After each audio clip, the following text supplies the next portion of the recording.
नमस्कार, आकाश मराठी न्यूज मध्ये आपल्या सर्वांचं स्वागत आहे. इराणच्या एकमेव अणुप्रकल्पावर इस्रायलकडून हल्ला. दोन्ही देशातील संघर्ष गंभीर वळणावर, हल्ले सुरूच. वंदे भारत एक्सप्रेसमध्ये भाजपा आमदारानं समर्थकासह प्रवाशाला केली बेदम मारहाण. मुंबईकरांचा प्रवास आणखी सुखकर होणार. रेल्वे मंत्र्यांची लोकल ट्रेनबाबत मोठी घोषणा.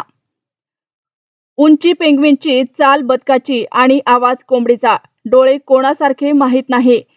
एक कोण तो बाप ठरवा पहिल्यांदा. उद्धव ठाकरेंनी नितेश राणेंची खिल्ली उडवली. अकोल्यात किरकोळ वादातून हत्याकांड. ऑटो रिक्षाचा दुचाकीला धक्का, धारदार शस्त्रांनी वार आणि एकाचा मृत्यू तर 2 गंभीर जखमी. लग्नाच्या वऱ्हाडावर काळाचा घाला. भरधाव ट्रकची कारला जोरदार धडक. 9 जणांचा जागीच मृत्यू. बेगानी शादी में ठाण्याच्या अब्दुल्लाचं काय काम. राज उद्धव युतीवरून राऊतांनी शिंदेंना सुनावलं.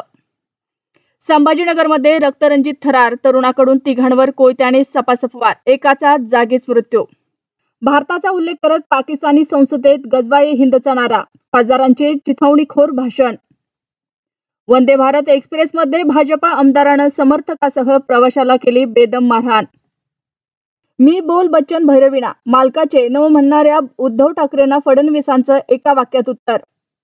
शिवसेनेच्या वर्धापन दिनी ठाकरे शिंदे एकमेकांवर बरसले. मात्र कीर्तिकर भावनिक झाले. म्हणाले दोघांची ताकद एकत्र यावी. इस्रायल इराण युद्धाची दहशत संपली. शेअर बाजार तेजीच्या लाटेवर स्वार. सेन्सेक्स निफ्टीची बदलली चाल. पाऊस वैरी होऊन आला. नंदुरबारमध्ये कळपावर अचानक वीज कोसळली. 26 मेंढ्या जागीच ठार. माझ्या दुकानामागे का लघवी केलीस रे. काही क्षणात वाद पेटला आणि होत्याचं नव्हतं झालं. छत्रपती संभाजीनगरमध्ये काय घडलं. 2 वर्षांनी लहान तरुणासोबत युवतीने एकत्र आयुष्य संपवलं. उच्चभ्रू भागातील बंगल्यातील घटना. शेवटच्या चिठ्ठीत नात्याचा उल्लेख. अशाच नवनवीन बातम्या पाहण्यासाठी आमच्या आकाश मराठी या न्यूज चॅनलला सबस्क्राईब करा. बातमी आवडल्यास बातमीला लाईक आणि शेअरही करा.